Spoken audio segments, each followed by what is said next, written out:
zdravlje i čistoća. Već smo naučili da je za naše zdravlje važno pravilna prehrana, kretanje i boravak na svježem zraku.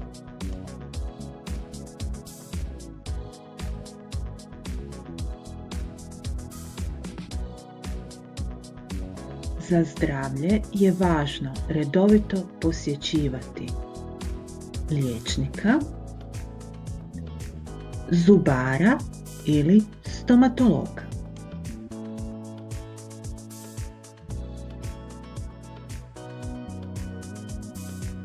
Liječniku odlazimo kada smo zdravi zbog redovitog pregleda,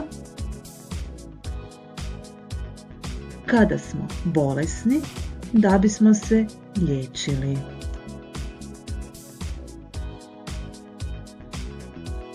Za zdravlje je važno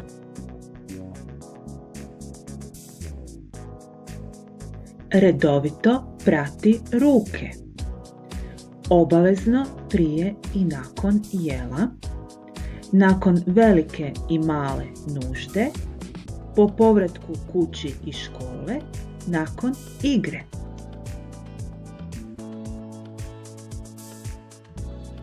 Pokriti usta rukom prilikom kihanja i kašljanja. Ispuhati nos u papirnate maramice i nakon toga baciti ih u smeće. Osobna higijena, tuširanje i pranje kose, pranje zubi, umivanje lica.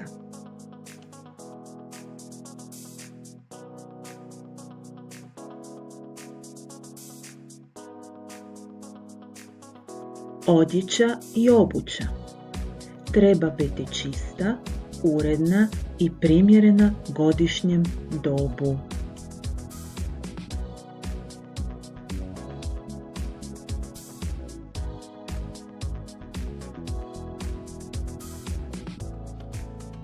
Odmor. Potrebno nam je dovoljno sna i odmora.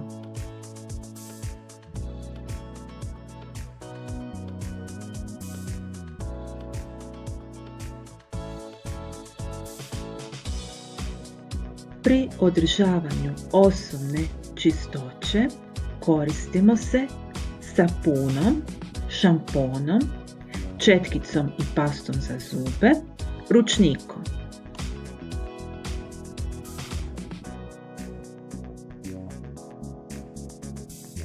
Pazite na svoje zdravlje, zdravu prehranu, kretanje i osobnu higijenu ili čistoću.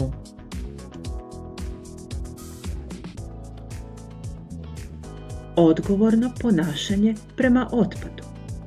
Za naše zdravlje važno je i odgovorno ponašanje prema otpadu koji proizvodimo.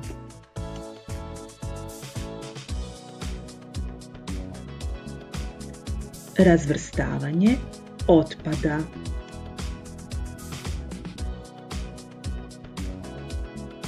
Reciklaža.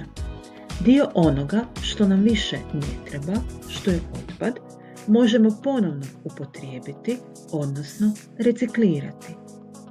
Stare knjige, papir, plastične i staklene boce, kartonske kutije. Ponovimo.